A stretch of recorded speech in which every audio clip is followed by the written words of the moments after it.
नमस्कार, आदाब। Crime petrol dial 100 में आप सबका स्वागत है। आवाज उठाने का हौसला आसान नहीं होता। दुनिया में मजबूर की आह तक कुचल दी जाती है और साहस से पिंजरा तोड़ने वाले भी कभी कभी अपनी नियति नहीं बदल पाते।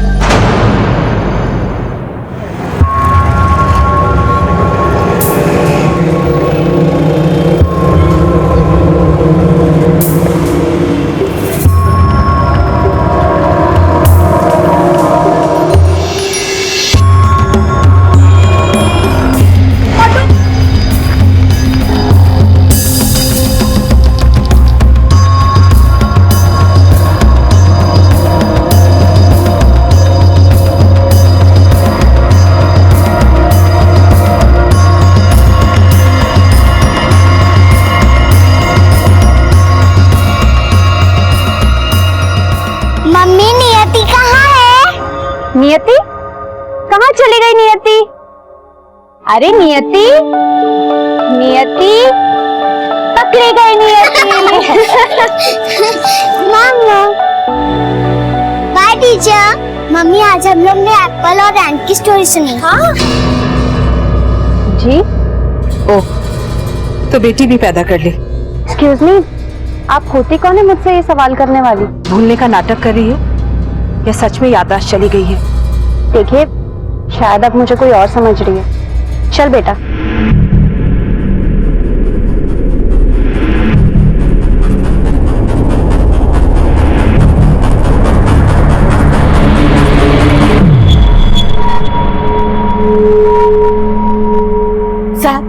साहब, कुमार साहब, कछु पता लगा हमारी मुन्नी का? नहीं माँ जी, अब तक तो कुछ पता नहीं चला है, लेकिन हमने गाजियाबाद थाने में फोन किया है। जैसे ही कुछ पता चलेगा हम खुद आके बताएंगे आपको। 5 साल से यही सुनते सुनते हमरे कान पक गए। हमारी आस भी मरने लगी।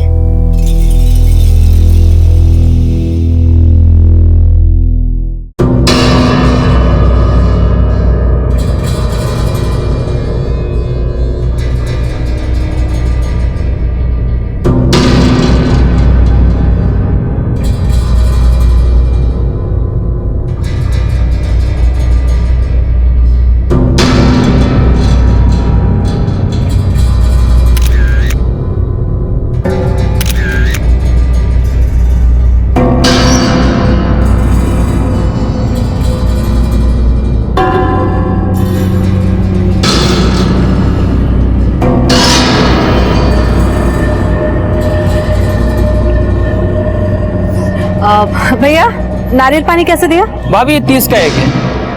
30।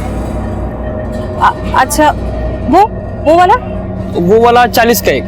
ठीक है, वो वाला दे दो। कितना दो अभी? 4। ठीक है।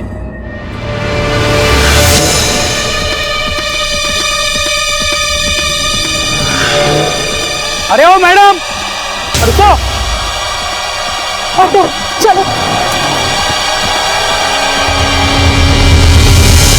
सर, अचानक उसने मेरा हाथ काटा और पर्स छीनकर भाग गई। 3 टाके लगे हैं इसमें। दिखने में कैसी थी वो? मेरा मतलब उसका चेहरा। हाँ सर, मैंने उसका फोटो लिया है। 1 मिनट। ये है। मनीष, सर्कुलेट कराओ ये। सर, कहाँ हुआ था ये सब कुछ? वैशाली, सेक्टर 7 के मार्केट के पास। लेकिन उस मार्केट में तो काफी चहल पहल रहती है। किसी ने पकड़ने की कोशिश नहीं की उसे? हाँ सर, लेकिन उसके हाथ में चाकू था। कौन हिम्मत करता?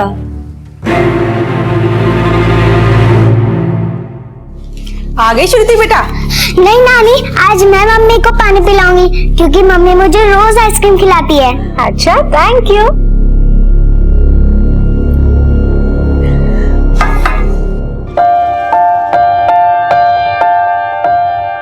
ये बेटा, ये कुछ तस्वीरें मंगवाई हैं, देख लेना। मुझे पता है तुम थक गई होगी। अब मुस्कान की तरह सारा दिन तो आवारागर्दी करती नहीं हो तुम। लेकिन मुस्कान है कहाँ? भैया, वो बॉटल देना। 135 रुपया। बस 135 रुपए। 3 बॉटल और देना। अरे कहाँ गई? चूना लगाई।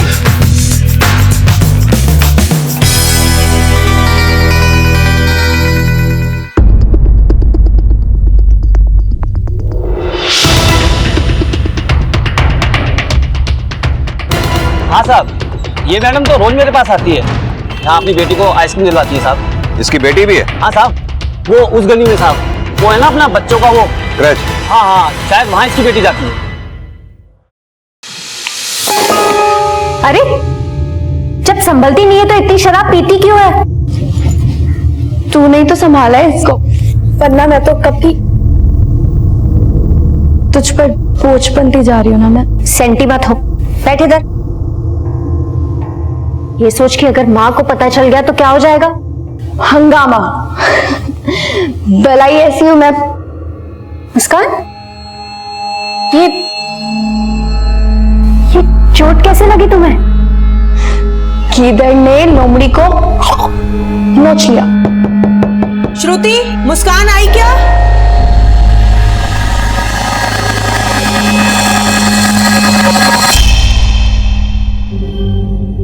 माँ, वो फोन आया था उसका, कह रही थी कि 1 आध घंटे में आ जाएगी। नाक में ना दम करके रखा इस लड़की ने। इस बार तो मैं उसे घर के अंदर बंद करके ही रखूंगी।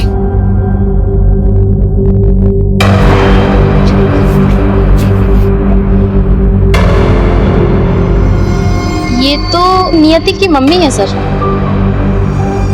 नाम क्या है इसका? श्रुति शर्मा। लेकिन बात क्या है सर? सर, यहाँ के केयर टेकर ने श्रुति के बारे में जो बताया है उससे तो लगता नहीं कि ये किसी को मारकर उसका पर्स छीन सकती है। और रमोला ने श्रुति की जो फोटोग्राफ खींची है वो वार करने से पहले की है। कुछ ठीक नहीं लग रहा है। हाँ सर, भेजता हूँ फोर्स।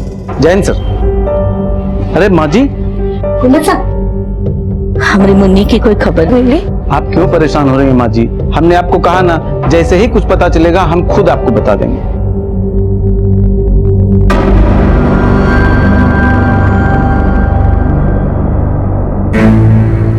कुछ पता चला क्या? हाँ, उसका एड्रेस मिला है। हम वहां पे। एड्रेस मिला? कहाँ रहती है वो?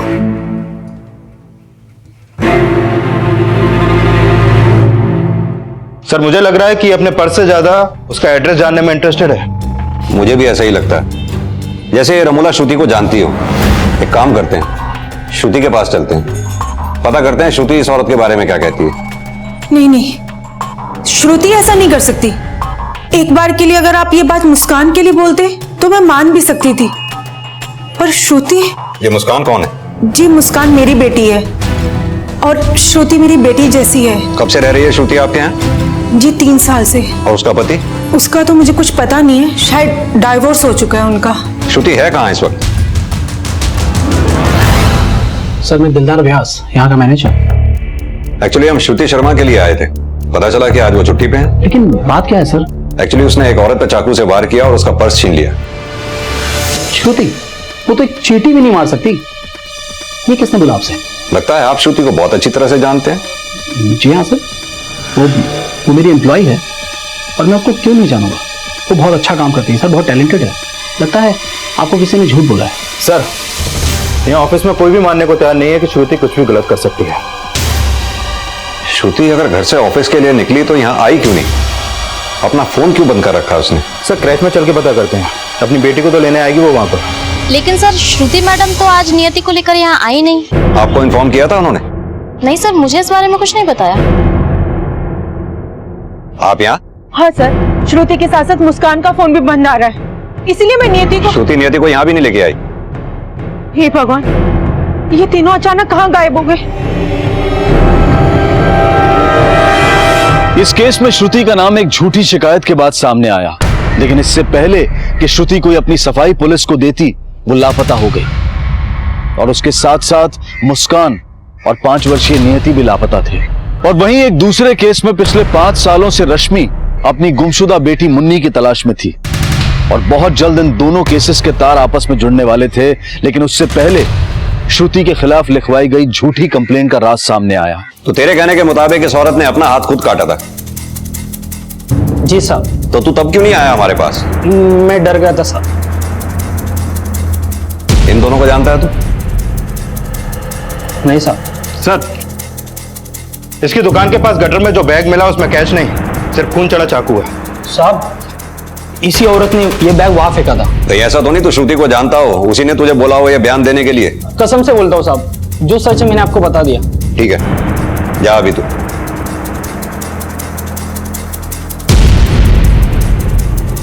सर मुझे लग रहा है कि ये सच बोल रहा है। रमोला शुरू से ही मुझे चालाक नजर आ रही है। कहीं ऐसा तो नहीं श्रुति, नियति, मुस्कान इन तीनों को गायब करने में रमोला का ही हाथ हो और झूठी कंप्लेंट लिखवाना उसकी कोई चाल? सर मैं भला क्यों किसी को गायब करवाऊंगी? रमोला जी, नारियल पानी वाले ने हमें बताया कि आपने अपने आप को खुद जख्मी करके अपना पर्स और चाकू गटर में फेंक दिया था। वो अब आपके फिंगरप्रिंट्स लें या आप खुद सच बताएंगे? हाँ सर, मैंने झूठी कंप्लेंट लिखवाई थी। क्यों? वो मैं आप लोगों के जरिए श्रुति तक पहुंचना चाहती थी। वो क्यों? श्रुति मेरी बेटी है सर। व्हाट? श्रुति आपकी बेटी है? हाँ सर,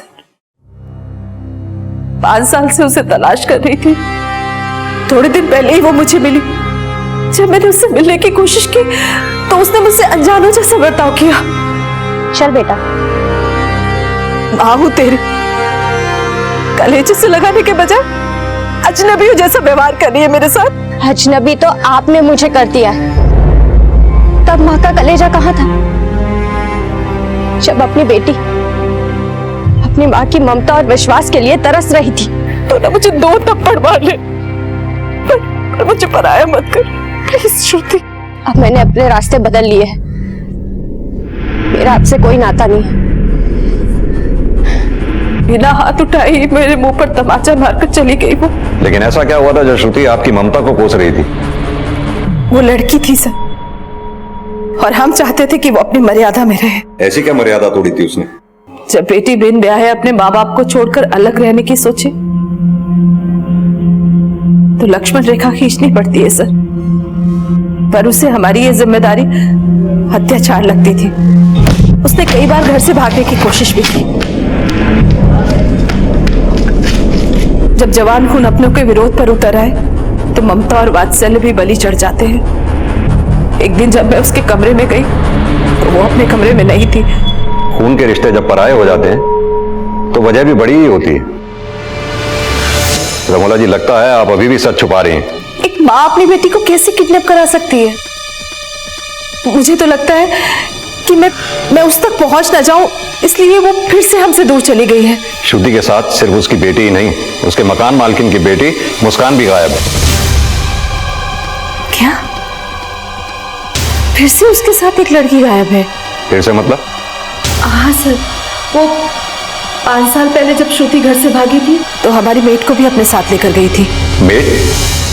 क्या नाम था उसका? जी, मुन्नी।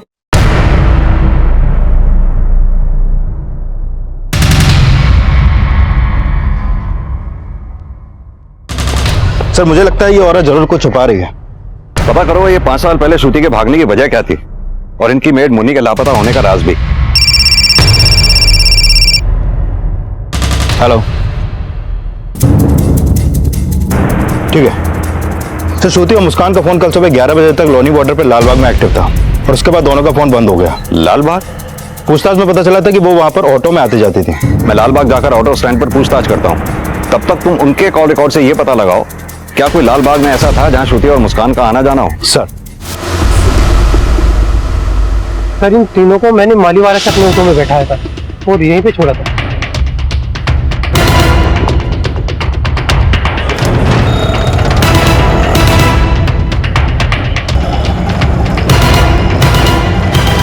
लेकिन यहाँ तो सारा मार्केट प्लेस है, कहाँ गए होंगे वो लोग?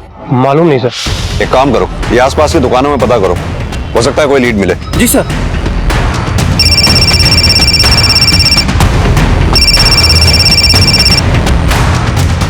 हाँ मनीष। सर दोनों के कॉल रिकॉर्ड चेक किए लेकिन लालबाग का कोई भी कांटेक्ट नंबर सामने नहीं आया और रमोला की फोन लोकेशन भी तब लालबाग की थी। रमोला ने भी यही कहा था कि मुन्नी के लापता होने में श्रुति का ही हाथ था। हो सकता है रमोला सही हो, श्रुति की छवि वाकई दागदार हो।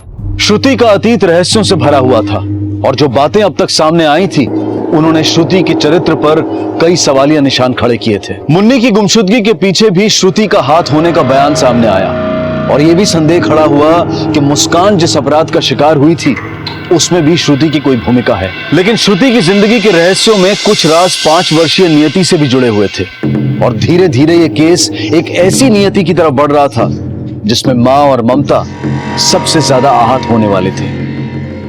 5 साल से आंखें तरस गई हमरी मुन्नी को देखने के लिए। और कितनी परीक्षा लोगे, कोई तो खबर भिजवाओ हमारी मुन्नी की। आपको अंदाजा है वो लोग लालबाग क्यों गए? जी नहीं सर। श्रुति के पास्ट के बारे में कितना जानती हैं आप? उसका पति कौन था, उसका नाम? जब श्रुति 3 साल पहले यहाँ पर पेइंग गेस्ट बनकर आई थी तब वो अकेली थी। और उसका पति? सर मैंने उसे सिंदूर और मंगलसूत्र पहने हुए कभी भी नहीं देखा। करीबन 2 साल पहले वो नियति को लेकर आई थी और उसने मुझे बताया कि नियति उसकी बेटी है। आपको कभी नहीं लगा कि श्रुति आपसे झूठ भी बोल सकती है? जैसा आप सोच रहे हैं ना, श्रुति वैसी नहीं है। वो मुझे अपनी माँ मानती है और मुस्कान को अपनी बहन। सर मुझे लग रहा है कि वो तीनों किसी मुसीबत में है। सर, श्रुति के कमरे से ना तो उसके पति का कोई क्लू मिला है और ना ही नियति का बर्थ सर्टिफिकेट, लेकिन ये कुछ फोटोग्राफ्स मिले हैं। सर ये फोटोग्राफ्स मैंने श्रुति को दिए थे। क्यों? दरअसल मैं मुस्कान के लिए लड़का देख रही थी, इसीलिए मैंने श्रुति को फोटोग्राफ्स दिए थे। नियति के क्रच में पता करो, हो सकता है एडमिशन के समय श्रुति ने नियति का बर्थ सर्टिफिकेट जमा कराया हो। वहां से हमें नियति के फादर का पता चल सकता है। तब तक मैं श्रुति के ऑफिस जाकर पूछताछ करता हूँ, हो सकता है वहां श्रुति के अतीत के बारे में कुछ पता चले। सर, एक तरफ पुलिस श्रुति के अतीत से जुड़े राज जानने की कोशिश कर रही थी, वहीं दूसरी तरफ श्रुति अपने अतीत, वर्तमान और भविष्य सबसे मुक्त हो चुकी थी। उसके साथ साथ मुस्कान की भी हत्या कर दी गई और नियति अपनी मां और मौसी की लाशों के बीच मासूम सिसकियां भर रही थी। लेकिन यह दिल दहला देने वाला मंजर खड़ा किसने किया था? पुलिस इस सवाल के जवाब से अभी कोसों दूर थी। फिलहाल वो इस रहस्य की पड़ताल कर रही थी कि आखिर नियति का पिता था कौन। सर, ज्वाइनिंग के वक्त एजुकेशन सर्टिफिकेट लिया जाता है और उसमें पेरेंट्स का नाम होता है, पति का नहीं। श्रुति आपके यहाँ 4 साल से काम कर रही थी, उसने कभी भी अपने पति का जिक्र या उसके बारे में कुछ? सर, कभी वो अपने पास्ट के बारे में किसी से बात नहीं करती थी। हो मैं क्या, यहाँ पे कोई भी एम्प्लॉय ये मानने को तैयार नहीं होगा कि उसका कोई पति भी हो सकता है। मतलब सर, श्रुति का पति होगा, लेकिन कभी श्रुति ने उस बारे में हमसे बात नहीं की। श्रुति को ऑफिस के अंदर या बाहर कभी किसी से मिलते हुए देखा हो आपने? सर, वो अपने में बहुत रिजर्व रहती थी, काम में बहुत अच्छी थी और हमारे लिए तो वो एक परफेक्ट एम्प्लॉय थी। और मुस्कान, वो भी तो आपके यहाँ एम्प्लॉय थी। हाँ सर, श्रुति ने ही उसको रिकमेंड किया था। सर, वो 1 नंबर की काम चोर थी। कैसी काम चोरी करती थी? सर, उसको तो पहले कोई काम आता नहीं था। अगर कोई उसको सिखाता था तो उसे बिगड़ जाती थी। वो सिर्फ अपनी सैलरी के लिए दिन भर रही थी। सर, वो बड़ी बदतमीज किस्म की लड़की थी और हद तो तब होगी जब वो शराब पीकर ऑफिस आने लगी। सर, श्रुति ने कई बार उसको बचाने की कोशिश की। उसकी वजह से हमारे ऑफिस का एनवायरनमेंट खराब हो रहा था, इसलिए हमने 3 महीने पहले उसको निकाल दिया। ये श्रुति और मुस्कान के रिश्ते कैसे थे आपस में? सर, ये तो हमारी भी समझ के बाहर है कि श्रुति जैसी लड़की मुस्कान का क्यों सपोर्ट कर रही है। सर, मुझे तो लगता है कि मुस्कान ने कोई गड़बड़ की है। कैसी गड़बड़? सर, वो बहुत ही घटिया लड़की थी। वो पैसे के लिए किसी भी हद तक गिर सकती है। आप पूरे शहर में किसी से भी पूछ लीजिए, उसने कई लोगों को चूना लगाया है। सर, मैंने क्रैच में पता किया कि श्रुति ने वहां नियति का बर्थ सर्टिफिकेट नहीं बल्कि एफिडेविट दिया था, जिसमें लिखा था कि नियति का बर्थ सर्टिफिकेट खो गया है, लेकिन एफिडेविट भी फेक है और उसके एडमिशन फॉर्म में भी उसके पिता का नाम नहीं लिखा गया। सर, कहीं ऐसा तो नहीं श्रुति किसी को भी बताना ना चाहती हो कि नियति का बाप है कौन? अब ये श्रुति की कोई साजिश है या फिर उसकी कोई मजबूरी? सर, हो सकता है कि श्रुति का 5 साल पहले किसी लड़के के साथ अफेयर हो और उसके पेरेंट्स की नाराजगी की वजह यही हो कि वो बिन ब्याह मां बन गई, फिर वो घर से भागी और उसके बॉयफ्रेंड ने उसे धोखा दे दिया। कहीं नियति श्रुति की ये नियति तो नहीं कि ना तो श्रुति को उसके घर वाले समझ पाए और गैर भी उसको चलते रहे, या फिर नियति कोई पाप है या श्रुति के द्वारा बख्शा हुआ कोई ममता का पुण्य? सर, वजह कई हो सकती हैं, लेकिन यह साफ है कि श्रुति के साथ पहले मुन्नी और मुस्कान गायब है। ये मुस्कान से जुड़े खुलासे मुस्कान पे भी प्रश्न चिन्ह लगा रहे हैं। हमें श्रुति के अतीत के साथ साथ मुस्कान के चरित्र को भी समझना होगा। सर, मैं मानती हूँ कि मुस्कान आदर्श बेटी नहीं थी, झूठी थी, आवारा थी, मगर वो चरित्रहीन बिल्कुल भी नहीं थी सर। मुस्कान का कोई दोस्त, दुश्मन या कोई ऐसा शख्स जो उसे नुकसान पहुंचाना चाहता हो और चपेट में श्रुति नियति भी आ गई हो? उसे नापसंद करने वालों की कोई कमी नहीं थी, मगर ऐसा कोई भी नहीं है जो ऐसा अपराध कर सके। सर, मुस्कान के कमरे से दवाइयां और बिल मिले हैं।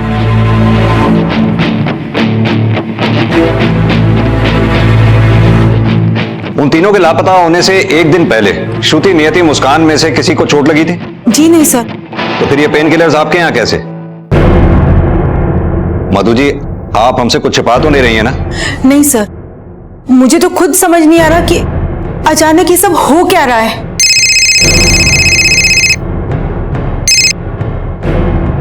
बोलिए।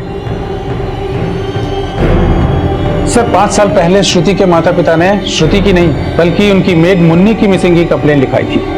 मुन्नी बिहार की रहने वाली थी और श्रुति के माता पिता के साथ में मुन्नी की माँ भी आई थी उसकी मिसिंग कंप्लेन लिखाने। साहब, मुन्नी हमारी एक ही औलाद है, उसे ढूंढ दीजिए। काफी तहकीकात के बाद भी मुन्नी का कोई क्लू नहीं मिला। लेकिन हमें श्रुति की माँ ने बताया था कि मुन्नी के लापता होने में श्रुति का हाथ था। ऐसा जिक्र तो उन्होंने पहले कभी नहीं किया था। इसीलिए ये जानने की कोशिश नहीं हुई कि तब श्रुति कहाँ थी। ये श्रुति को बचाने की कोशिश है या फिर इस वजह के पीछे कोई और राज छिपा है? मनीष, एक काम करो, बिहार जाकर मुन्नी की माँ से मिलो, पता करो कि मुन्नी की माँ श्रुति और श्रुति के पेरेंट्स के बारे में क्या सोचती है। सर, कुमार साहब, हमारे मुन्नी की कोई खबर लाएगा? माँ जी, ये गाजियाबाद पुलिस थाने से आए हैं। मुन्नी जिन लोगों के यहाँ काम करती थी उसके बारे में कुछ पूछताछ करना चाहते हैं। बहुत अच्छे लोग हैं साहब, मेरी मुन्नी को तो अपनी बेटी की तरह मानते थे। अच्छा, उनकी अपनी भी एक बेटी थी श्रुति, उसके बारे में कुछ जानती हैं आप? मुन्नी अक्सर उसकी बातें करती थी, लेकिन साहब वो भी लापता हो गई थी। वो कब लापता हुई? 5 साल पहले मुन्नी जब लापता हुई तो वो लोग ने हमको फोन करके गाजियाबाद बुलाया और उसको ढूंढने में दिन रात एक कर दिया। आज तक मुन्नी के नाम की तनख्वाह हमें देते रहते। मुन्नी के नाम की तनख्वाह? हाँ साहब, हर महीने 2000 रुपए का मनी ऑर्डर आता है। हाँ, हम पैसे भिजवाते हैं उन्हें। बूढ़ी है वो, उनके पास कमाने वाला भी कोई नहीं है। इसमें गलत क्या है? गलत कुछ नहीं, लेकिन हम ये नहीं समझ पा रहे हैं कि 5 साल पहले आपने मुन्नी की ही क्यों, अपनी बेटी की मिसिंग कंप्लेंट क्यों नहीं लिखवाई? हम उसे बेटी मानते ही नहीं और वो खो नहीं गई थी, घर से भाग गई थी। लेकिन अकेले नहीं, मुन्नी के साथ, यही बोला था ना आपने? जी नहीं, मैंने ये बोला था कि जब वो भागी थी तो मुन्नी भी लापता हुई थी। बातें बहुत बदलती हैं आप। खैर, फिलहाल आप लोग जा सकते हैं, जरूरत पड़ने पर फिर बुलाएंगे। जी।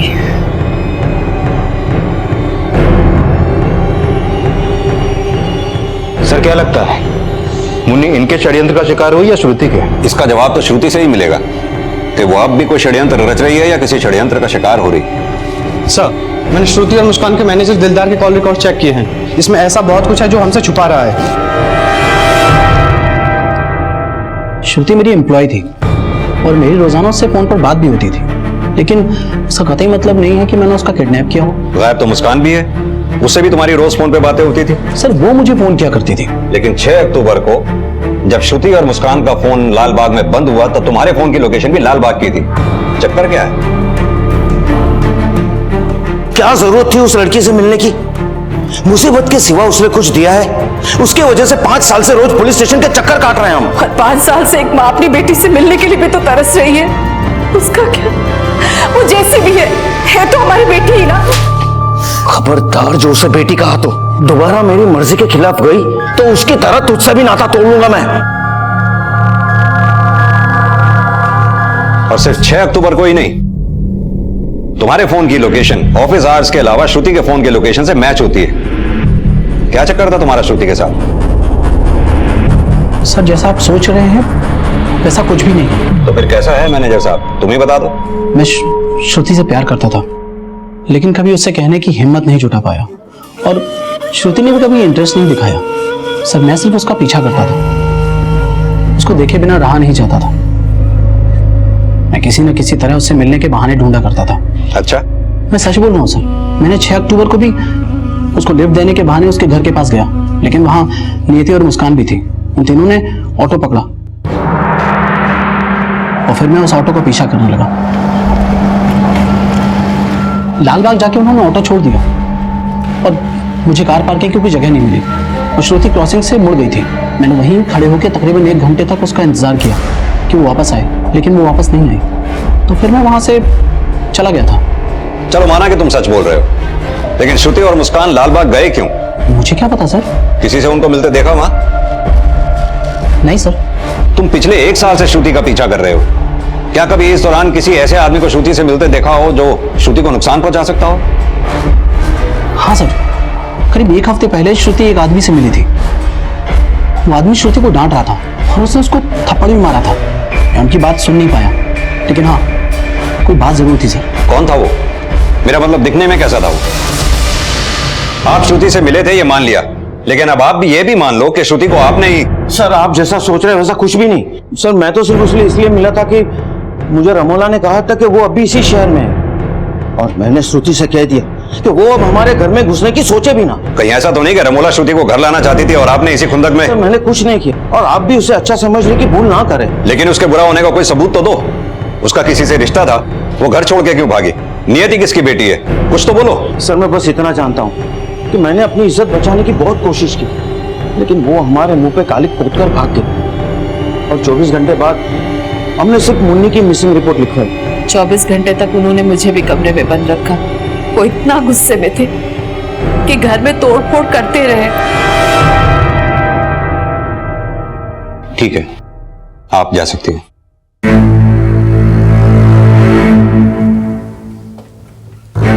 सर 24 घंटे तक रमोला को कमरे में बंद करना और घर में तोड़फोड़ करना कुछ अजीब सा नहीं लगता सर? 5 साल पहले जिस दिन मुन्नी की मिसिंग कंप्लेंट दर्ज हुई, उस दिन के आसपास के श्रुति के फादर के कॉल रिकॉर्ड्स चेक करो। सर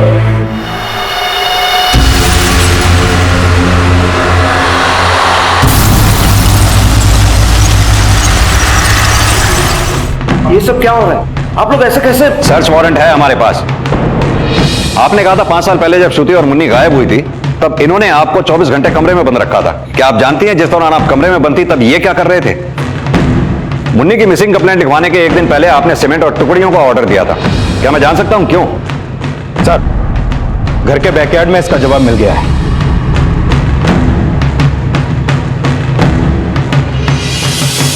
ये देखिए सर।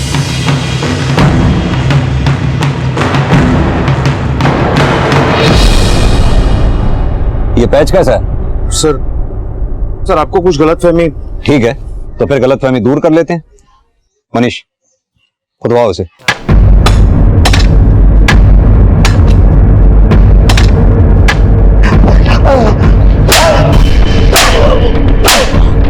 तुम्हारी रस्सी तो जल गई, अब बाला उतारेंगे।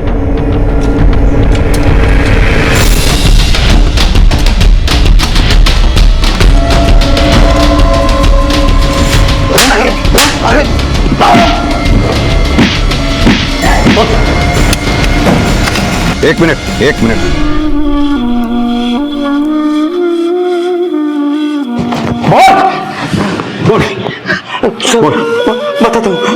बताता हूँ सर, बताता। सर मैं मानता हूँ मैंने वहां मुन्नी की लाश गाड़ी, लेकिन मुन्नी का मर्डर श्रुति ने किया था, क्योंकि मुन्नी उस पर नजर रखती थी। अब खुद को बचाने के लिए श्रुति पर आरोप मढ़ रहे हो? सर मैं मानता हूँ मैं उससे नफरत करता था, लेकिन उसका बाप हूं, उसके बचाने के लिए मैंने उसका यह क्राइम छुपाया। सर आप ही सोचिए, अगर मैं बुरा होता तो मुन्नी की मां को हर महीने 2000 रुपया क्यों भिजवाता? तुम्हारी बात हम तभी सच मानेंगे जब श्रुति खुद आकर यह बात कबूल करेगी कि उसी ने मुन्नी को मारा है। अगर उसे पकड़वाने में हमारी मदद कर सकते हो तो यह बताओ कि श्रुति है कहां? सर मुझे नहीं पता वो कहां है। अच्छा ये बताओ, तुम उसे कैद करके क्यों रखते थे?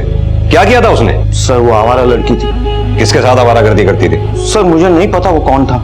सर डीएनए टेस्ट से कंफर्म है कि वो लाश मुन्नी की है, लेकिन सर बॉडी जिस हालत में मिली है उससे पोस्टमार्टम और फॉरेंसिक रिपोर्ट से ज्यादा कुछ तो पता नहीं चल पाया, लेकिन स्कल में 2 जगह क्रैक्स हैं और हाथ में भी फ्रैक्चर है। लेकिन सवाल यह है कि क्या श्रुति का बाप सच बोल रहा है कि मुन्नी का मर्डर श्रुति ने ही किया है? सर कहीं ऐसा तो नहीं कि जो साजिश मुन्नी के साथ हुई उसी तरह श्रुति, नियति और मुस्कान को मारकर कहीं दूसरी जगह गाड़ दिया गया हो और श्रुति को क्रिमिनल बताना इसकी एक नई चाल हो?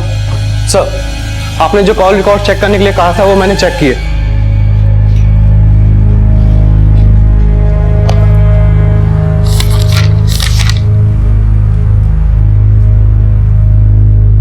मेरा शक सही निकला। लेकर आओ उसे।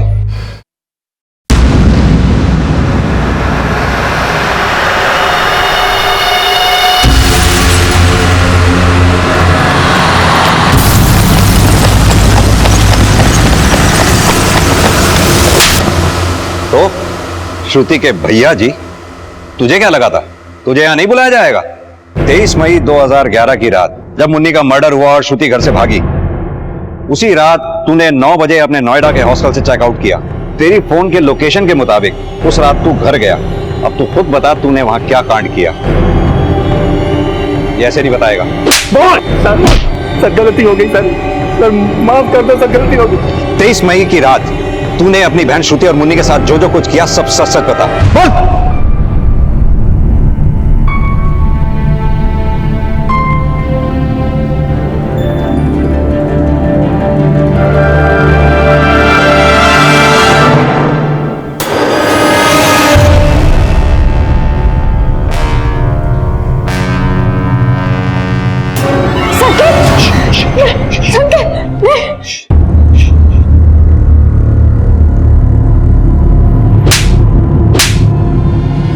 भाई नहीं, राक्षस है जिसने अपनी बहन श्रुति को नहीं छोड़ा, मेड को कहां छोड़ा होगा? अब सीधी सीधी तरह से बता कि 23 मई की रात तूने क्या कांड किया। बोल। उस रात मैं बहुत नशे में था, चुपचाप अपने घर में घुसा। फिर उसके बाद मैं अपनी मेड के पास गया और उसके साथ वो मेरा बेटा है सर, मैं उसे नहीं बचाता तो और किसे बचाता? पहले तुमने बोला श्रुति को बचाने के लिए तुमने ऐसा किया, क्यों? तो तुम ये भी जानते होंगे तुम्हारा बेटा संकेत अपनी बहन श्रुति को मोलेस्ट करता था। क्या? अच्छा ही किया श्रुति ने, तो तुम जैसे लीचड़ लोगों का घर छोड़कर भागी। लेकिन तुम लोगों की नफरत इतनी गहरी थी कि 5 साल बाद भी उसका पीछा नहीं छोड़ा। बोलो, श्रुति, नियति और मुस्कान के साथ तुमने क्या किया है? सीधी तरह से बताओ, नहीं तो। सर मैं सच कहता हूं, मैंने उनके साथ कुछ नहीं किया। मुझे नहीं पता वो लोग कहां हैं। संकेत और अमन 5 साल पहले हुई मुन्नी की हत्या के सारे राज खोल चुके थे, लेकिन श्रुति, मुस्कान और नियति जिस अपराध का शिकार हुए थे, इस राज का कोई भी सिरा ढूंढने में पुलिस अब तक नाकाम रही थी।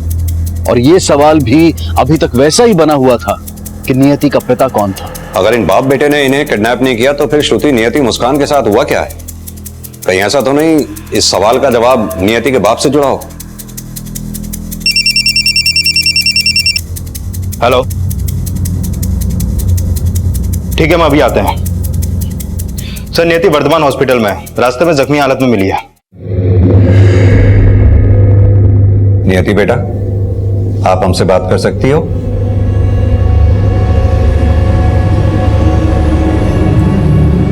बेटा, आपका एक्सीडेंट कैसे हुआ? आपकी मम्मा और मौसी कहाँ हैं? नियति बेटा, बेटा डरो मत, जो भी हो ना वो अंकल को सब सच सच बता दो। हाँ, मैं, मम्मी और मौसी हम लोग ऑटो से उतरे थे और वहाँ पर एक झूला था और हम लोग कुछ देर के लिए इंतजार कर रहे थे। फिर कुछ समय के बाद एक अंकल व्हाइट कलर की गाड़ी में आए और हम लोग उनके साथ बैठ गए। फिर वो हमें कहीं लेके चले गए। कौन थे वो अंकल बेटा?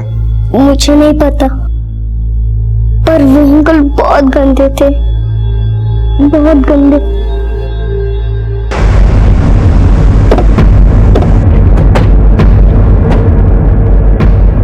सर वो देखिए, वो लगा मेला।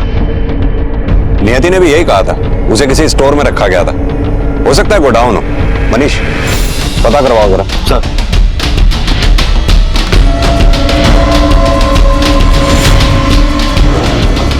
मनीष, खोलो इसे।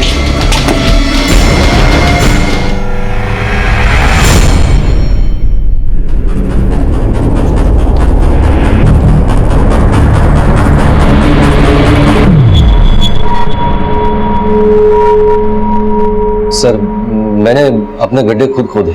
उस मुस्कान ने खुद अपने जाल में फंसाया मुझे। वो मेरे कोचिंग सेंटर में आती थी, वो मुझे अपना प्रेमी बनाना चाहती थी। ऐसा बहका मैं कि ओखली में सर दे बैठा। प्रेग्नेंट क्या हुई, वो गले की हड्डी बन गई थी।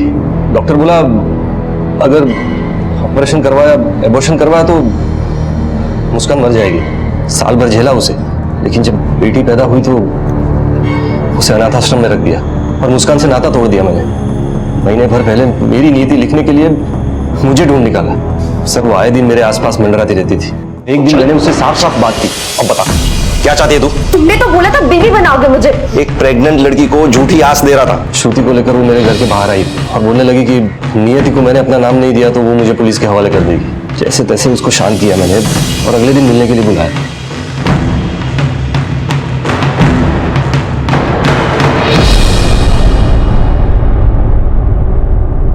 मैं एक शादीशुदा आदमी हूँ, बच्ची है, बीवी है। उन लोगों के रहते हुए मैं इस बच्ची को अपना नाम नहीं दे सकता हूँ। अगर यही बोलना था तो हमें यहाँ बुलाया क्यों? 5 लाख लो और पीछा छोड़ो। ना ही मुझे किसी बच्ची को अपना नाम देना है और ना ही रखेल पालनी है। मुस्कान को रखेल कहा तुमने? तुम्हारी हिम्मत कैसे हुई? मैंने उसे वहीं बांध दिया, सोचा खुद ब खुद अपनी मौत मर जाएगी। लेकिन अपनी नियति से कोई नहीं भाग सकता। तुम अपनी बेटी नियति को अपना नाम तो नहीं दे पाए, उल्टा उसकी माएं छीन ली। हमारे देश का 90% वर्ग आज भी इस मानसिकता में जी रहा है जहां बेटियों के पैदा होते ही पुरुष उनकी नियति तय कर देते हैं, उनसे उनकी बात रखने की आजादी तक छीन ली जाती है। और यही वजह थी कि श्रुति अपने माता पिता से भी ये कहने की हिम्मत नहीं जुटा पाई कि वो अपने भाई के शोषण का शिकार हो रही थी। मुस्कान से भूल जरूर हुई, लेकिन उससे भी औरत होने का कर्ज वसूला गया और मुन्नी की आवाज तो उसकी सांसों के साथ ही दबा दी गई। नियति को जिंदगी नसीब हुई, लेकिन ये सवाल नहीं मरा कि महिलाओं को कब तक इस तरह के अपराधों का शिकार होना पड़ेगा। अब मैं अनूप सोनी आपसे विदा लेता हूं, फिर मुलाकात होगी अगले एपिसोड में एक और चौंका देने वाले केस के साथ। तब तक अपना और अपने परिवार का ख्याल रखें और देखते रहें क्राइम पेट्रोल डायल 100। सबक एक को सीख हम सबको। जय हिंद।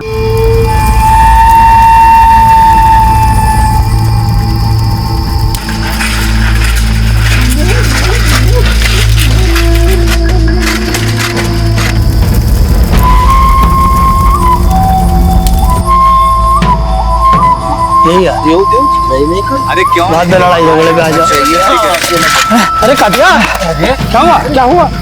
वो उधर वो बहुत सारे मसाल। हाँ, लगता है प्रबल भाऊ गांव में आ गए काका।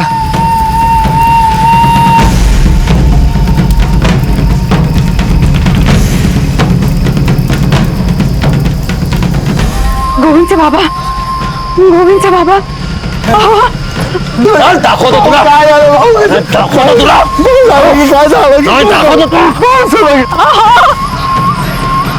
गोविंद से बाबा,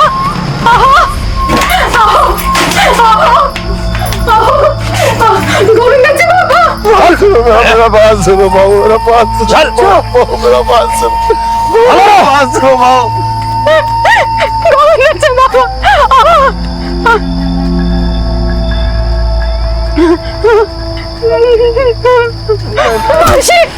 मावशी दरवाजा उघडा, मला मदत करा, त्यांना वाचवायचं। मावशी पुलिस के पास जाना है तेरे को?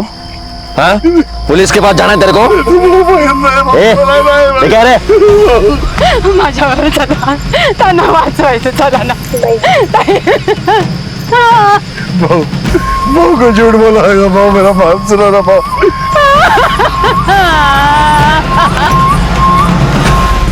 इस दिल दहला देने वाली घटना से 2 महीने पहले इस गांव में एक और अमानवीय अपराध हुआ था। एक युवक की हत्या करके उसके शव को पेड़ से टांग दिया गया था और 2 महीने बाद उसके पिता के हाथ पैर सिर्फ इसलिए काट दिए गए क्योंकि वो चाहते थे कि उनके बेटे का शव चील और बाजों की खुराक बनने की बजाय 5 तत्वों में विलीन हो जाए। ये गांव रिमोट एरिया में था, यहाँ से पुलिस स्टेशन भी लगभग 60 किलोमीटर की दूरी पर था।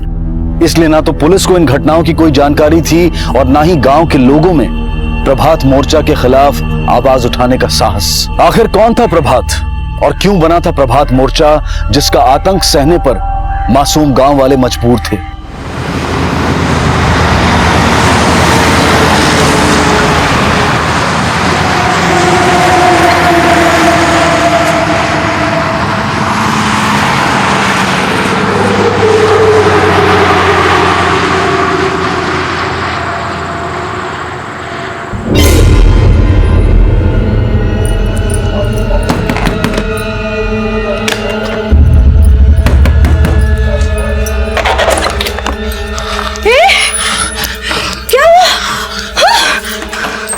घबरो ना, पानी लेके आ।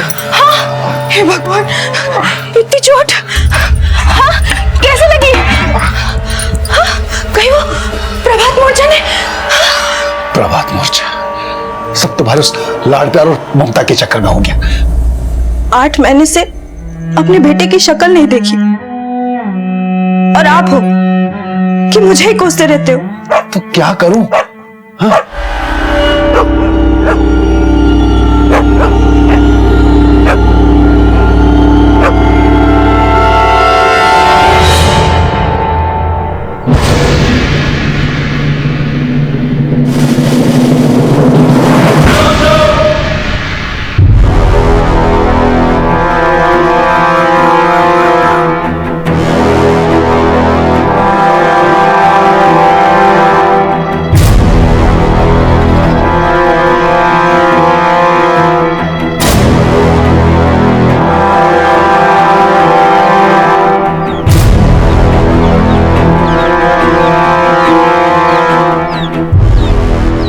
क्या नाम है तुम्हारे काका और काकी का? सचिन मनमाड़ी आणि इंदू मनमाड़ी और उनका बेटा माधव मनमाड़ी साहब। बेटा भी लापता है? हो साहब। लेकिन अभी तो बोला कि बेटा मुंबई में काम करता है। खरे साहब तुमचा, लेकिन सुना है कि माधव कल गाँव आया था। सुना है मतलब? सर हुआ यूं कि हम दोनों काका से मिलने घर गए थे, तब वहां जाके देखा तो प्रभात मोर्चा लिखा है दीवार पे, और काका काकी दोनों अंदर नहीं थे साहब। मतलब ये प्रभात कोई गांव का गुंडा है जिसने तुम्हारे काका और काकी को? लेकिन साहब उसके जात वाले उसको गुंडा नहीं समझते, मसीहा समझते। जब से गोविंद ने... गोविंद, तुम क्या बोल रहे हो? कुछ समझ नहीं आ रहा। साहब मैं आपको प्रभात मोर्चा के बारे में सब बता देता हूँ साहब, तब आपको समझ में आएगा। क्योंकि साहब मेरे काका काकी और माधव इनके लापता होने के पीछे भी ये प्रभात मोर्चा है साहब। ये प्रभात मोर्चा जो है 8 महीने पहले बना, जब गोविंद और प्रभात की दोस्ती दुश्मनी में बदल गई। वो कैसे? गोविंद हमारी जात वाला है और प्रभात दूसरी जात वाला, लेकिन दोनों पढ़ते एक ही कॉलेज में थे।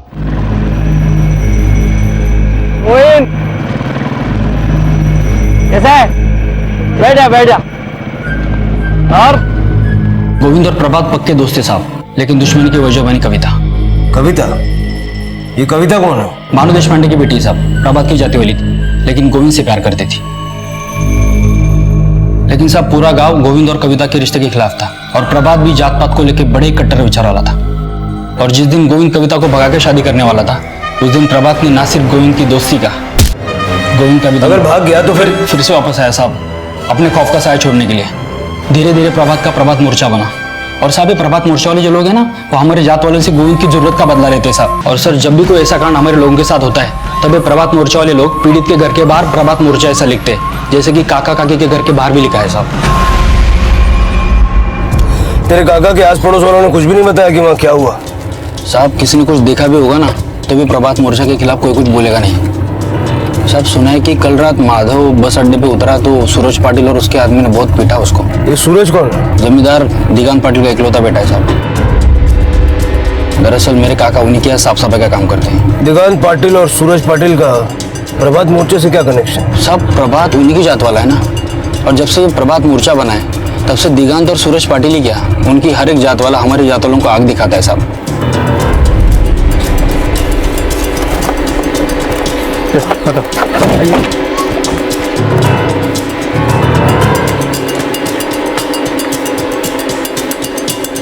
हट जाइए। आसपास में पूछताछ करो, हो सकता है किसी ने कुछ देखा हो सर।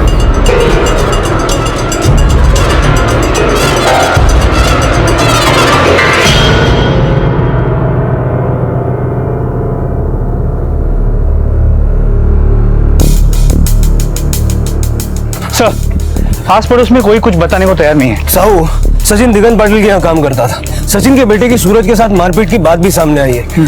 कहीं ऐसा तो नहीं कि सचिन की किसी गलती की वजह से या किसी और वजह से दिगंत पाटिल ने प्रभात मोर्चा के नाम से उसके मुलाजिम के परिवार को सबक सिखाया हो? चलो।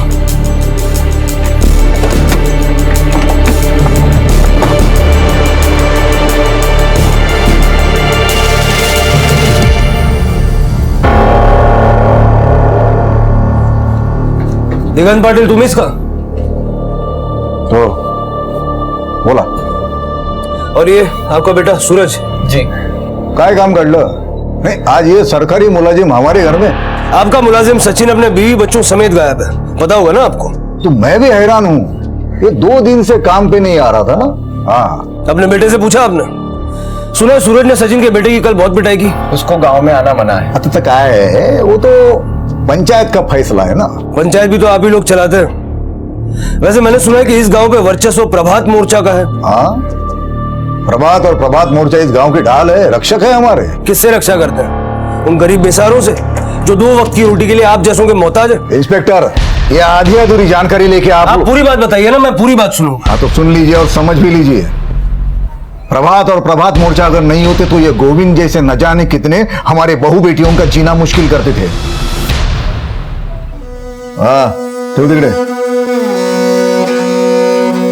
बहू है इस घर की, देखो शर्म और लाज से कैसे ढकी हुई है। क्यों? खानदानी है।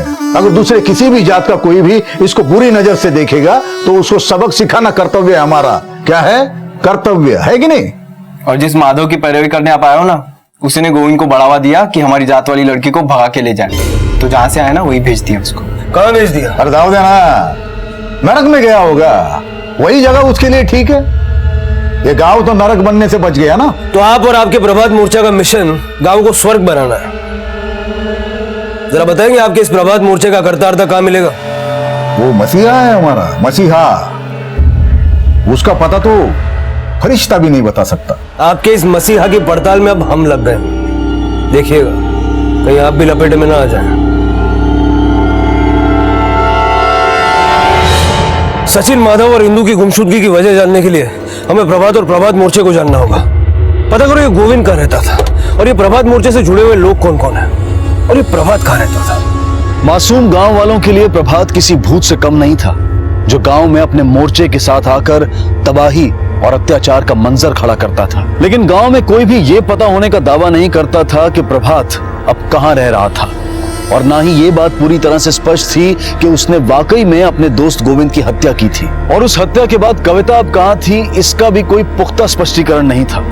और ये सवाल भी बना हुआ था कि प्रभात का साथ देने वाले प्रभात मोर्चा के लोग कौन कौन थे। क्या इन किस्सों में कुछ सच्चाई थी, या फिर प्रभात और उससे जुड़ी सारी घटनाएं सिर्फ एक अफवाह थी।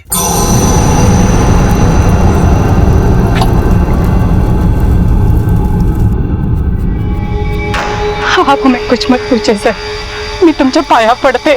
हे बघा काकी, घाबरू नका। साहब, यहाँ के लोग भगवान से भी नहीं डरते।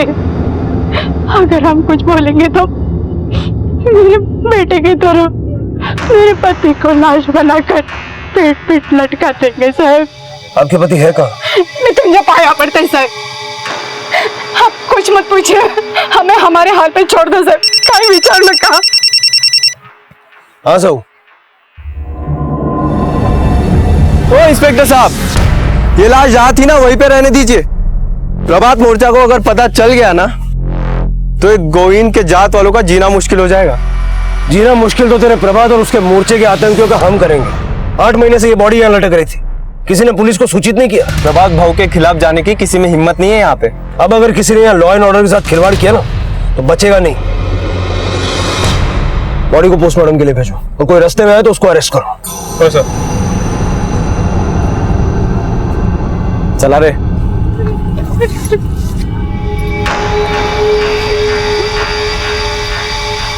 आप लोग हिम्मत रखिए। हमें हिम्मत हार दो साहब, हमें हिम्मत हार दो। हमारी हिम्मत उसी दिन जवाब दे गई जिस दिन हमारी बेटी की लाश पेड़ पर टांग दी गई। इन्होंने 6 महीने पहले आपके यहाँ आकर बताने की कोशिश की थी सर। देखिए इनके हाथ पैर काट दिए सर, हाथ पैर काट दिए। देखिए हमें सब कुछ खुल के बताइए, डरिए मत। बड़ी मेहरबानी है आपकी, आपकी वजह से हमारे बेटे की आत्मा को शांति मिली। बस और कुछ मत पूछिए सर, नहीं तो कजरी के हाथ पाँव में। देखिए ऐसा कुछ नहीं होगा। नहीं सर, तुमसे हाथ जोड़ते सर, इसके आगे कुछ मत पूछिए सर, इसके आगे कुछ मत पूछिए सर, हमें कुछ मत पूछिए का विचार हमारा।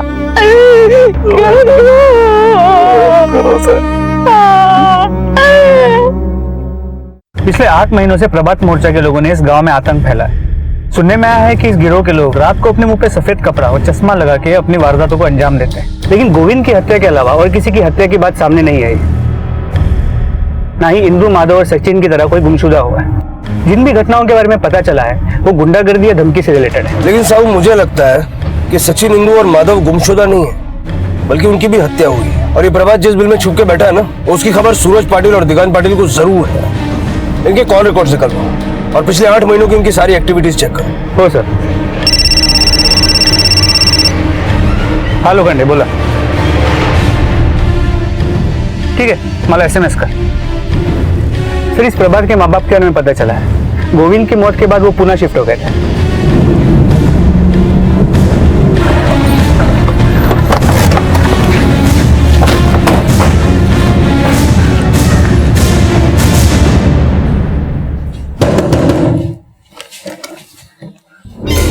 जी साहब, हम सच कह रहे हैं। गोविंद की हत्या के बाद तो हमने प्रभात को देखा भी नहीं और अब तो उसकी शक्ल भी नहीं देखना चाहते। क्यों? उसके कारण तो हमारा सिर शर्म से झुक गया। हमने प्रभात को यह शिक्षा दी थी कि जाति के आधार पर छोटा बड़ा नहीं देखना, पर उसके किस्से सुन सुन के तो हम अपने आप को कोसने लगे हैं। हमने ये भी सुना कि गोविंद को मारने के बाद प्रभात कविता को लेकर। हमने प्रभात को ही नहीं देखा तो कविता के बारे में क्या बताएंगे आपको? मुझे लगता है ये लोग ढोंग कर रहे हैं। पुलिस की इन्वॉल्वमेंट को देख के हो सकता है प्रभात ने इन्हें अलर्ट कर दिया हो और ये प्रभात की पढ़ाई पट्टी बोल रहा हूँ। इनके कॉल रिकॉर्ड्स भी निकालो और नजर रखो। प्रभात और कविता इनके टच में हो सकते हैं। तो चांसेस तो ये भी है कि कविता के पेरेंट्स भी प्रभात या कविता के टच में हो। बात करनी पड़ेगी उनसे। प्रभातला बघितलंय का? हाँ बघितलंय ना। आखिरी बार कब देखा? काफी टाइम हुआ देखे, लेकिन एक बात तो सच है साहब, इस कविता ने हमें शर्मिंदा कर दिया था। किसी दूसरे जाति के लड़के के साथ भाग रही थी वो, लेकिन इस प्रभात ने हमारी लाज रख ली है। अपने साथ वो उसे लेके भागा है। लगता है प्रभात को प्रभात भाऊ बनाने में आप ही का हाथ है, क्योंकि वो आपकी बेटी से इश्क कर बैठा। हाँ, अब प्रभात हमारा हीरो है, लेकिन हमने कभी हिंसा को बढ़ावा नहीं दिया साहब। तो किसने दिया? दिगंत पाटिल और उसके बेटे ने? नहीं, अब ये हमें कैसे पता चलेगा? पता आपको सब है, लेकिन आपकी और आपकी जात वालों की बुद्धि पर भेदभाव का ही नहीं, षड्यंत्र का कोहरा रचा हुआ है। और जब ये कोहरा छटेगा ना, तो प्रभात के पीछे खड़े हुए सारे चेहरे साफ हो जाएंगे। प्रभात की जात वाले उसको अपनी ढाल समझते हैं, लेकिन वो खुद भी उसकी ढाल बने हुए हैं। अब ये प्रभात मोर्चा चलाने के लिए उसने लोग बाहर से तो इंपोर्ट किए नहीं होंगे। इसी गांव के लोग हैं जो मुंह पे गमछा और चश्मा लगा के दूसरी जाति वालों को डराते हैं। सर, मैं प्रभात के कॉलेज के दोस्तों का पता कर रहा था, तब एक बात मेरे सामने आई कि गोविंद के साथ कोई माधव भी था जो इसी गांव का है और प्रभात के साथ पढ़ता था, लेकिन पिछले 8 महीने से उसने पढ़ाई छोड़ दी और अभी मुंबई में नौकरी करता है। पढ़ाई बीच में क्यों छोड़ी? सर, वजह का तो पता नहीं चला, लेकिन उसके कॉल रिकॉर्ड से एक बात सामने आ गई है कि उसकी आखिरी कॉल गांव की जयश्री गोडसे को की गई थी। माधव उसको अक्सर कॉल करता था। सर, कौन है ये जयश्री गोडसे? सचिन और इंदु के पड़ोस में रहती है सर।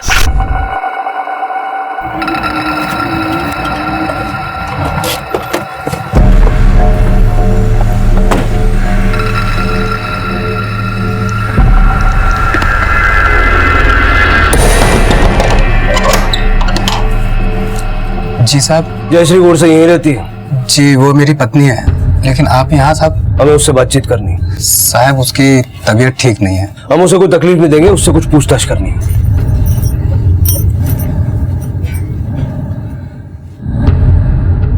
तकलीफ देने के लिए माफी चाहता हूँ, लेकिन हमें बस ये जानना था कि सचिन और उसके परिवार के गायब होने से पहले माधव ने आपको फोन किया था।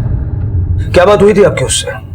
साहिब, इंदु मौसी ने माधव को मेरा नंबर दे रखा था। कभी कभी उनका फोन नहीं लगता ना, तो माधव मुझे फोन करके मैसेज भिजवाता था। उस रात क्या मैसेज दिया था उसने? वो साहिब, उसने बोला कि आई को बोलना कि मेरे को फोन करे। तो ये मैसेज आपने उनको दिया? हाँ साहिब। मतलब तब तक प्रभात मोर्चा ने अटैक नहीं किया था? अच्छा ये बताइए, आप तो दूसरी जात वाली है ना, तो इस तरह रोज रोज उनके घर जाके मैसेज देने में आपको खराब नहीं लगा? साहिब, ऊपर वाले ने केवल 2 ही जात बनाई है, औरत और मर्द। मतलब आप जात पात में नहीं मानती? साहब, जात पात तो हमने नहीं, हमारे पूर्वजों की दी हुई परंपरा है। और साहब, हमें नहीं पता है कि उस रात सचिन और उसके घर वालों के साथ क्या हुआ। वैसे आपको इतनी चोट कैसे आई? साहब, वो मैं गिर गई थी।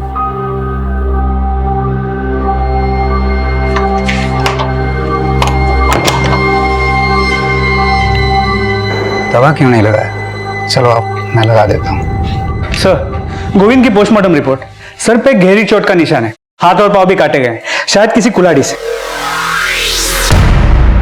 इसका मतलब गोविंद के पिता तीर्थ के हाथ और पैर भी 6 महीने पहले किसी कुल्हाड़ी से काटे गए। सर, वो तीर्थ ही है जिसने इन प्रभात मोर्चा वालों को करीब से देखा है। अगर वो बयान देने के लिए मान जाए तो शायद हम उन तक पहुंच सकते हैं। मैं गोविंद के परिवार से बात करने की कोशिश करता हूं। तुम ये पता लगाओ गांव में किस किस के पास सफेद गमछा, चश्मा और कुल्हाड़ी है। इन 3 चीजों का कॉम्बिनेशन जिसके पास है उससे हमें प्रभात मोर्चा के बारे में कोई ना कोई क्लू डेफिनेटली मिलेगा। हो सर। पुलिस की इन्वॉल्वमेंट के बाद आखिरकार गोविंद की लाश को उसकी हत्या के 8 महीने बाद चिता नसीब हुई।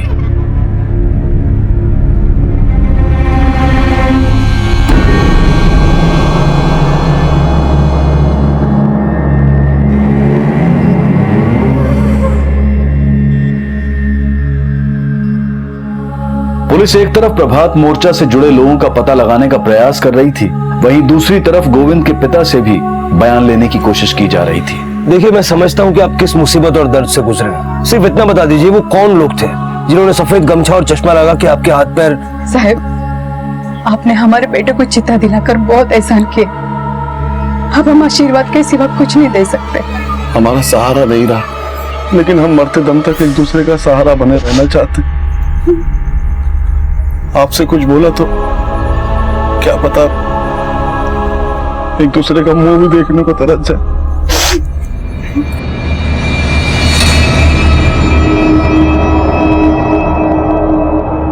प्रभात भाव के रहते हुए हमारी जाति परंपरा से कोई भी छेड़खानी नहीं कर सकता है, क्योंकि प्रभात भाव हमारे मसीहा ही नहीं बल्कि। क्या हो रहा है यहाँ पे?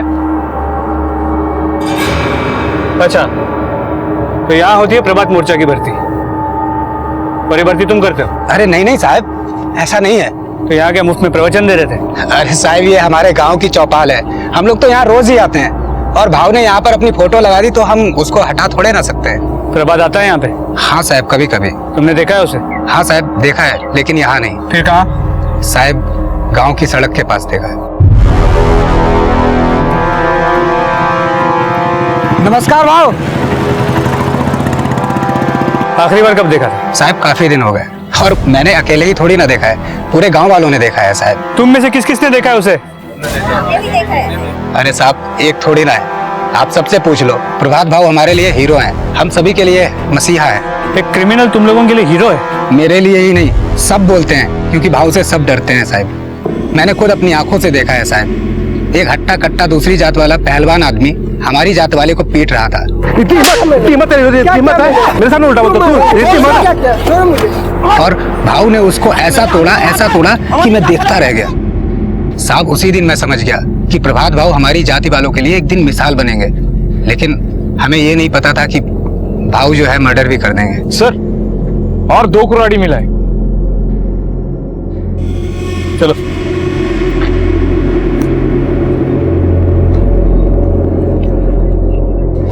सर, गांव में कुल 15 घर हैं जहां पे एक गमछा, चश्मा और कुल्हाड़ी का कॉम्बिनेशन मिला है, जिनमें से दिगांत, सूरज, सचिन और कविता के पिता का घर भी शामिल है।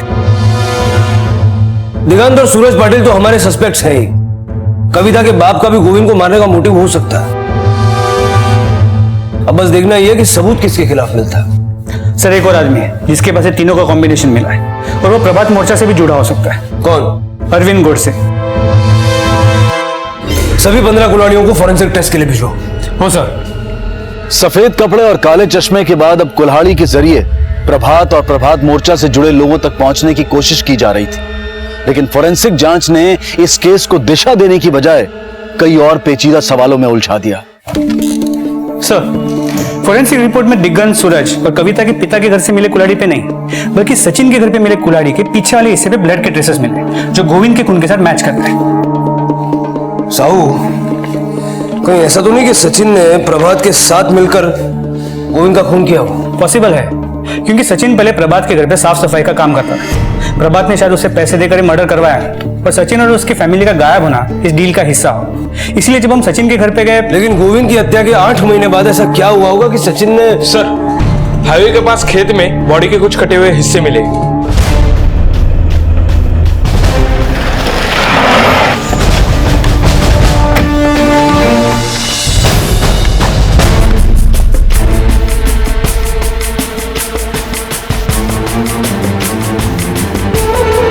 सर, बॉडी काफी सड़ चुकी है, बदन के हर हिस्से को अलग अलग करके फेंका गया, और सर के हिस्से को देख के लगता है कि ये बॉडी सचिन और इंदु की है और ये खेत प्रभात का है।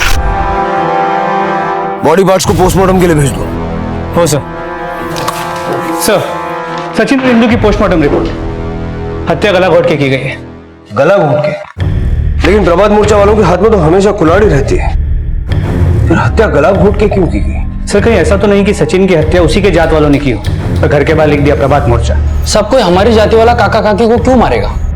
क्योंकि सचिन ने भी तो तुम्हारी जात वाले गोविंद को मारा था। क्या? सचिन की कुल्हाड़ी में ब्लड ट्रेसेस मिले जो गोविंद के खून से मैच होते हैं। हमें विश्वास नहीं होता इस बात पे। तुम्हारी जाति वाला कोई ऐसा है जो सचिन का एहसास जान गया हो और जिसके चलते उसका सचिन से झगड़ा हुआ हो? माफ करें साहब, लेकिन मुझे बिल्कुल भी ऐसा नहीं लग रहा है कि कोई हमारी जात वाला काका को मारेगा।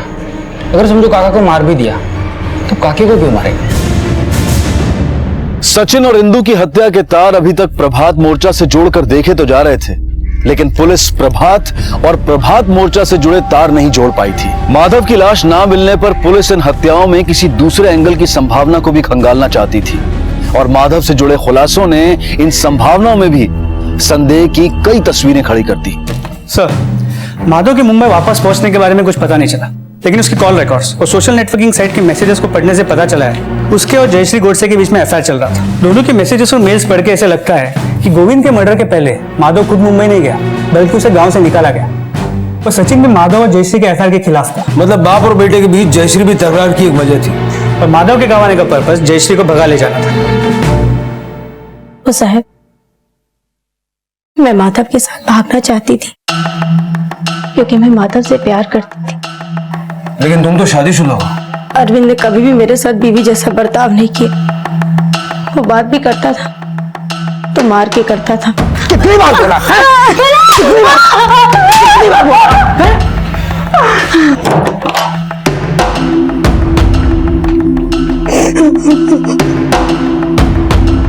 उसके अत्याचारों से मैं तंग आ गई थी साहब, लेकिन माधव ने मुझे सांत्वना ही नहीं बल्कि अरविंद को छोड़ने का साहस भी दिया। 9 महीने पहले अरविंद को मेरे और माधव के बारे में पता चल गया और उसने सूरज के साथ मिलकर माधव को बहुत पीटा और ये शर्त रखी कि माधव ये गांव छोड़कर चला जाए। सचिन काका ने माधव को मुंबई भेज दिया, लेकिन मैं और माधव मैसेज और फोन पे बात करते रहे। और फिर उस रात जब माधव मुझे लेने वापस गांव लौटा तो हमें फिर से अलग कर दिया गया। मतलब उस रात अरविंद के कहने पर सूरज ने माधव की पिटाई की? साहब, अगर मेरी बीवी को कोई भगाने की कोशिश करेगा तो उसे सबक तो सिखाना पड़ेगा ना।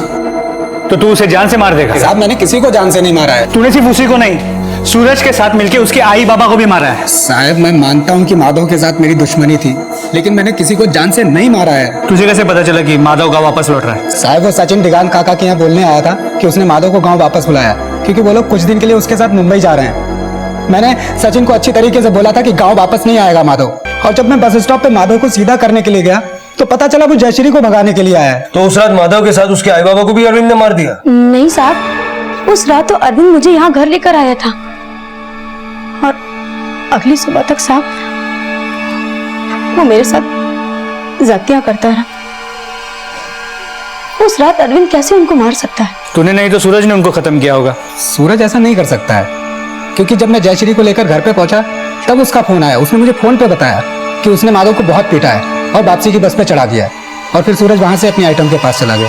ये सूरज शादीशुदा होने के बावजूद बाहर चक्कर चला रहा है? साहब, वो कुंवारा है, उसकी शादी नहीं हुई है। क्या? हाँ शायद।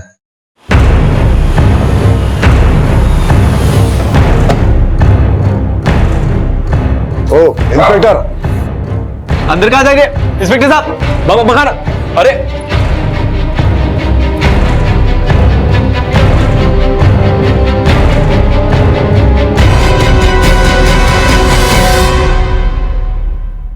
घबराओ मत कविता, सब सच बताओ, क्या हुआ था? साहब, उस दिन प्लान के हिसाब से मैं रोड के किनारे गोविंद का इंतजार कर रही थी। क्या हेलो, कहाँ है तू? कितनी देर से इंतजार कर रही हूँ तेरा। गोविंद, हेलो। ऐसा लगा जैसे गोविंद को किसी ने मारा और पीछे से प्रभात की आवाज आई। इससे पहले मैं गोविंद को दोबारा फोन करती, सूरज ने पहले बोला कि वो मेरे आई बाबा को लाएगा, फिर बाद में बोला कि प्रभात गोविंद को मार के भाग गया। तो तुमने मान लिया कि प्रभात ने गोविंद? साहब, प्रभात गोविंद को नहीं मार सकता।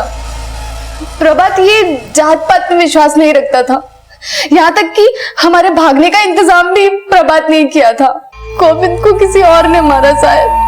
प्रभात तो खुद उसे बचाना चाहता था, मैंने उसकी आवाज सुनी थी फोन पे। Hello Govind, hello. तुम्हें क्या लगता है ये सब सूरज के इशारे पे हुआ है? मुझे कुछ समझ नहीं आ रहा है, लेकिन प्रभात गोविंद को नहीं मार सकता। कविता, तुम पिछले 8-9 महीनों से वहां रह रही हो।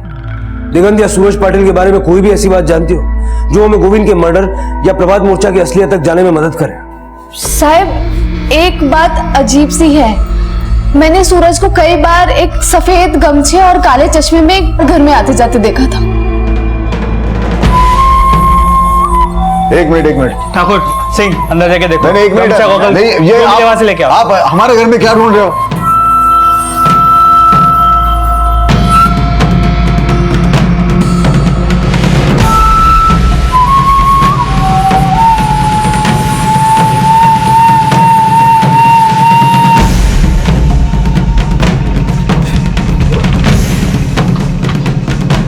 प्रभात मोर्चा के करता धरता आ गए अपनी असली जगह पे। हम कोई प्रभात मोर्चा की करता धरता नहीं है। प्रभात मोर्चा प्रभात का है, हमारा उससे कोई लेना देना नहीं है। तुझे क्या लगता है तेरे ऐसे बोलने से हम मान लेंगे कि प्रभात जिंदा है? प्रभात जिंदा ही नहीं, अमर है और हमेशा रहेगा। उसी ने गोविंद को मारा है। कविता अपना बयान दे चुकी है कि तूने उसका अपहरण किया। अब छोटे साहब और बड़े साहब सब यही रहेंगे। कविता की तलाश और उसके साथ हुए अपराध के खुलासों ने इस केस को एक घुमावदार मोड़ दिया, लेकिन यह संदेह अब भी बना हुआ था कि क्या प्रभात मोर्चा का सिर्फ चेहरा था या प्रभात मोर्चा का कर्ता धर्ता भी। और इन सवालों के जवाब ढूंढने के लिए पुलिस अब प्रभात की असली शख्सियत को समझना चाहती थी। सर, प्रभात के पिता के बाद से अब भी ऐसा लगता है कि उन्हें प्रभात के बारे में कुछ नहीं पता। और दूसरी ओर गोविंद के माँ बाप सूरज और दिगंत का नाम सुनते ही कुछ भी बोलने से मना कर रहे हैं। लेकिन साहब, वो बोले या ना बोले, प्रभात मोर्चा दिगंत और सूरज पाटिल ही चला रहे। लेकिन सर, सूरज और दिगंत ने तो कभी नहीं कहा कि उन्होंने प्रभात को देखा है। यह दावा तो अरविंद का है। साहू, कोई ऐसा तो नहीं कि अफवाह उड़ाने वाला और प्रभात मोर्चा चलाने वाला अरविंद है? प्रभात से जुड़े रहस्यों को जानने के लिए अरविंद इस केस की एक अहम कड़ी था, क्योंकि जो राज अरविंद जानता था वो राज इस केस से जुड़ा दूसरा कोई शख्स नहीं जानता था। लेकिन वो राज थे क्या, ये जानने के लिए पुलिस को भी काफी मशक्कत करनी थी। बताता।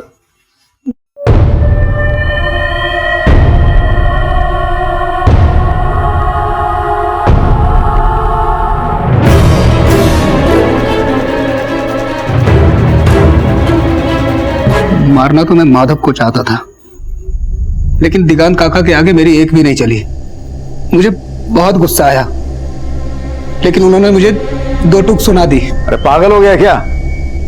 माधव को मारेगा तू? तेरी बदनामी होगी। तेरी बीवी के साथ चक्कर है उसका, सब लोग तेरे पे शक करेंगे। चल ले गाड़ी कर। मैं अंदर ही अंदर गुस्से में कुड़ रहा था कि मैं माधव का कुछ नहीं कर पाया। तभी मुझे पता चला गोविंद और कविता का भी लफड़ा चालू है और वो लोग भागने का प्लान बना रहे हैं। मुझे लगा अगर ऐसा हुआ तो जयश्री और माधव के भी हौसले बुलंद हो जाएंगे। तभी मैंने ठान लिया कि ऐसा मैं बिल्कुल नहीं होने दूंगा। सचिन प्रभात को जानता था, तब मैं उससे मिला। देख, गोविंद और कविता अगर भागे तो जो तेरा तड़ी पार बेटा है ना, उस पे भी गाज गिरेगी। लेकिन अरविंद, मैं क्या करूं? मेरे को सारी की सारी खबर दे, प्रभात कविता और गोविंद को कब भगाने वाला है, समझा ना? और जब प्रभात गोविंद को कविता से मिलाने जा रहा था, तब मैं उन दोनों से मिला। तो क्या भाव, अपनी जात का होकर इसको अपनी जात वाले के साथ भगवाना चाह रहे हो? मैं किसी को बता ना दूं, इसलिए प्रभात मुझे समझाने के लिए साइड में लेकर गया, लेकिन मैंने उसकी एक न सुनी। अपुन है मोटी बुद्धि का, अपुन कुछ समझने वाला नहीं है। अपुन के रहते ऐसा नहीं होगा। हेलो, क्या हेलो? कितनी देर से इंतजार कर रही हूँ तेरा, कहाँ है तू? सीधे से बात कर। कैसे बात कर? मेरे को हाथ मत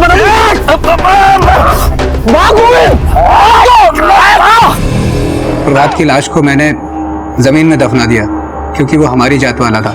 लोगों को अगर उसकी लाश मिलती तो मुझ पे शक हो जाता, लेकिन अगले दिन सुनने को मिला प्रभात गोविंद को मारकर कविता को भगा कर ले गया। सच्चाई क्या थी ये मैं जानता था। मैंने उसका फायदा उठाया। लोगों की नजरों में प्रभात को जिंदा रखने के लिए प्रभात को देखे जाने की झूठी खबर फैलाई और प्रभात मोर्चा का निर्माण किया ताकि इसकी आड़ में माधव की जात वालों से बदला ले सकूं। और आखिरकार तूने माधव से बदला ले ही लिया, उसके आई बाबा को भी मार दिया। नहीं साहब, मैंने सिर्फ गोविंद और प्रभात को मारा। माधव और उसके आई बाबा को किसने मारा मैं नहीं जानता हूँ। मैं खुद हैरान था कि सचिन के घर पे प्रभात मोर्चा किसने लिखा। सर, ना तो हमें माधव की बॉडी मिली है, ना ही जयश्री के कॉल रिकॉर्ड में कोई ऐसा नंबर जो हमें माधव का कोई भी क्लू दे। हम जयश्री के फोन को टैप कर रहे हैं, माधव उसके कांटेक्ट में नहीं है। और सूरज ही वो इंसान है जिसने आखिरी बार माधव को देखा था और उसने हमसे कहा कि उसने माधव को पीट के बस में चढ़ा दिया था। कौन सी बस में चढ़ाया था माधव को? वो बुल्लाना की साहब। इसे पहचानते हो? ये तो वही है जिसने मुझसे छुट्टा मांगा था। मैंने बोला मेरे पास छुट्टा नहीं है तो मुझसे झगड़ने लगा साहब। इसके साथ 2 लड़के और थे, अगले स्टॉप पे उतर गए। ये दोनों थे? नहीं साहब, ये दोनों नहीं थे। ये दोनों? नहीं, ये भी नहीं थे। फिर कौन हो सकते हैं वो दोनों?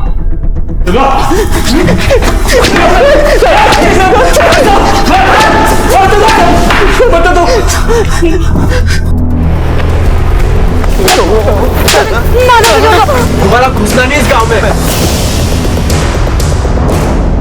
सचिन काका बड़ा शान आदमी था साहब। हमारे दादा की पूरी जमीन अकेला हड़पना चाहता था साहब, जिसमें हमारी स्वर्गीय पिताजी का भी हिस्सा था। वो लोग जमीन बेच के अपनी बीवी बच्चे के साथ मुंबई भाग जाने वाले थे साहब, ये हमें पता चल गया। इसलिए पूरी प्लानिंग के साथ हम बस स्टॉप पे गए थे उस दिन, और जैसे एक बस चालू हो गई हम चढ़ गए उसमें।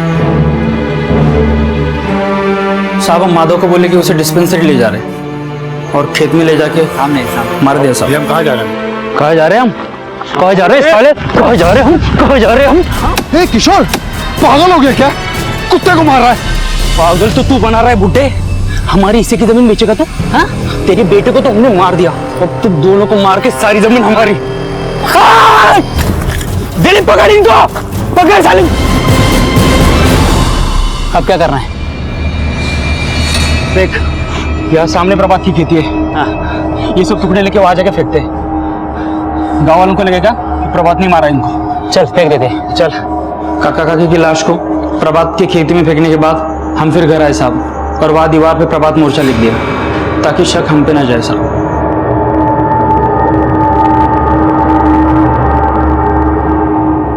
दिलीप और किशोर भी प्रभात मोर्चे का नाम इस्तेमाल करके अपने अपराध से बचना चाहते थे, लेकिन उनकी होशियारी खुद उन पर ही भारी पड़ गई। प्रभात का नाम इस्तेमाल करके जिन अपराधों को आधार दिया गया था वो सवाल खड़ा करते हैं कि हमारा समाज आज भी जात पात और न जाने कितने तरह के भेदभावों में बटा हुआ है। इंसान की पहचान उसके कर्मों से की जानी चाहिए। धर्म और जाति के आधार पर किसी को छोटा या बड़ा समझना अनैतिक ही नहीं, अमानवीय भी है। इसी विचार के साथ अब मैं अनूप सोनी आपसे विदा लेता हूं। फिर मुलाकात होगी अगले एपिसोड में जुर्म की एक और कहानी के साथ। तब तक अपना और अपने परिवार का ख्याल रखें और देखते रहें क्राइम पेट्रोल डायल 100। सबक एक को सीख हम सबको। जय हिंद। इस तरह के और भी एपिसोड देखने के लिए हमारे चैनल को सब्सक्राइब करें और बेल आइकन दबाना ना भूलें।